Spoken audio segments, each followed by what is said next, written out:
I bought my own club in 1985, the Grand Emporium, and that became just, actually in 1984, I managed another venue, and it became a full-time occupation for me.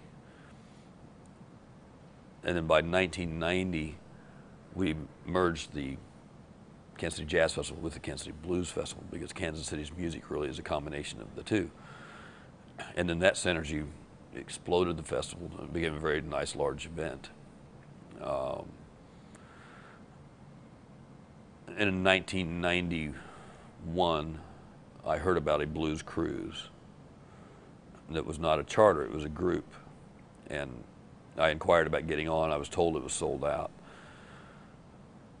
About a month later, I received a phone call from the travel agent, and she said it wasn't sold out, and they had some cabins, so I purchased a cabin. Sailed on the ship. They had excellent music on the ship. However, there was only 60 music fans out of 1,700 passengers. And I thought, how could this ship have been sold out in June when there's hardly any blues music fans on this? And I went to the producers of it to try to offer my assistance in saying, you know, you really need to upgrade your sound systems. They were just playing out of the ship's lounges, and in 1991, the ship's lounges did not have very good sound equipment at all. Nothing like this ship has. And they just pretty much had a deaf ear. They didn't want my assistance, and I told them I would like to bring more people to their event, but I was somewhat reluctant to do so because there was a large disappointment in the quality of the sound production. I mean, they had Buddy Guy was on that ship, Albert Collins was on there, Jay McShann, Johnny Adams, Johnny Otis. It was a nice lineup, and I went ahead and reserved 50 cabins for the following year. And a couple of months went by, and we thought, you know, if we're going to take 100 people on this, why don't we just do our own group and just go do our own thing? And so that's how it started.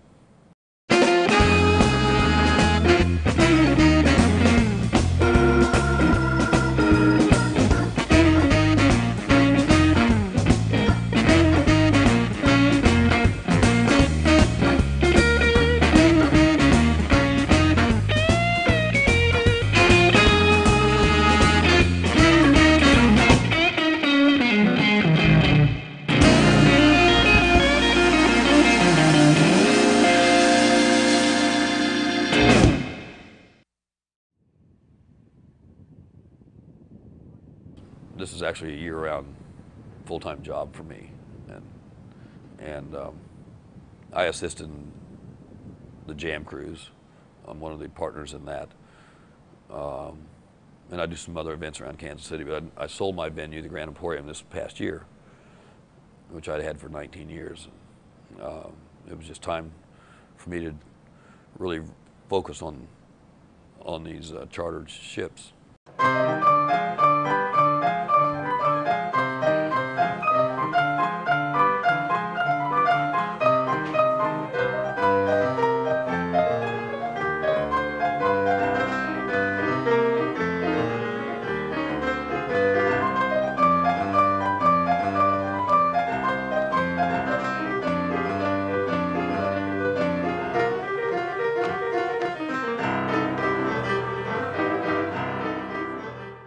Well, you know, there's a lot of different elements because most of the people, the customers, I guess, on the cruise, you know, are blues fans from around the country. And a band like ours tours 200 days a year.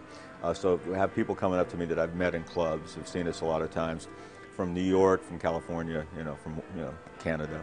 And so that's exciting to see them in a different light and be able to relax with them, maybe sit by them at the pool and talk, or at dinner or something. And then it's also on a professional level to be able to interact with musicians that you know, but maybe you don't get to work with that much. Because usually on festivals, it's you come in, you do your set, and then you're gone.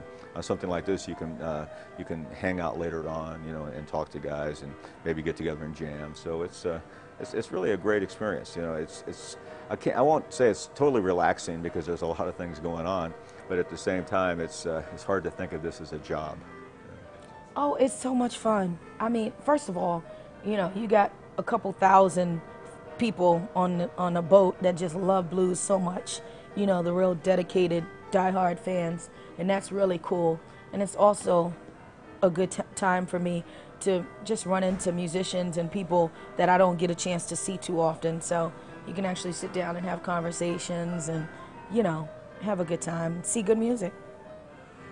The goal is for the musicians to be able to enjoy themselves more than they do on the grind of the road. The grind of the road is or at a festival or a nightclub, is they move from city to city, night after night, get out, pack out, set up on stage, play, pack up, go to their hotel. Next morning, they're on the road again. Unless they're at a level where they've got a tour bus and they've got a driver, but that still is somewhat of a grind. And that's what we discovered on that first year that we did our group in 1992, was that the musicians were having the best time they'd ever had as professional players in their life. And we knew we were on to something really special. It's just a big old party. No, I'm just kidding. It's a nice time to see other musicians that maybe you run into at festivals, but you can't really hang out and play with. And if you want to go and play with them, you can. You just talk to each other and, hey, come on up and play with us, or we'll come to the jam, we'll do that. And you know, it's just a really nice time to get together with other musicians, or it's also a nice time just to relax, you know, to get off the road, get off of a bus, you know, get out of hotels. It's another way to see the world. And I think if you're a musician, you also have to have a travel bug. You have to love traveling and seeing new things. And it really makes you appreciate, you know, especially coming on a cruise, it makes you appreciate where you live. You know, being in the United States, you know, you see a lot of poverty, and you see a lot of tourism, so you see a lot of money and whatnot, but you really see a lot of poverty in a lot of these places, and it's a very harsh reality. And, you know, it makes us realize, you know, how lucky we really are. Well, it's the gig everybody looks forward to all year. What it means to me is a chance to hook up with a lot of my friends that are musicians that we don't see much of, you know, the rest of the time. I get a little quiet time to myself here and there, you know. I get and sit alongside it. I get a little veranda out of my cabin, and I can look out at the ocean and just, you know, things that on a regular day in my life I don't get to do very often, you know. Take a little time for myself just to you know, just be quiet and enjoy the, you know, all this amazing beauty out here. You know, you look out at the ocean, and it's when there's nothing else you can see but sea for miles and miles around. It really brings you down to your right size. You know, you realize that all of the stuff that we're doing, it's a job. It's important, you know, to some degree, and you know, it's my life, and it supports my family, and it's my passion, and I. You know, I've been blessed, and all this stuff, you know, about it, so it seems to be really a big deal sometimes, but that every once in a while, just stopping and taking a look out at the ocean and realizing I'm just a little speck.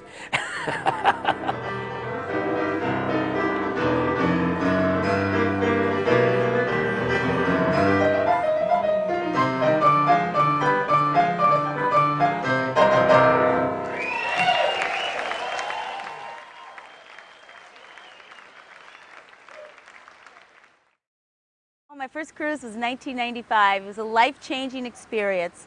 I tell you, I couldn't even sleep. I didn't even know that it was possible to have so much fun. I love the blues, but I like the whole thing. I like the fact that the ship is unbelievable, and the accommodations and all the people are. You get spoiled on this ship, you know? And then you get off on the islands, and you have a really good balance of everything on this thing. You know, I tell people, I describe it.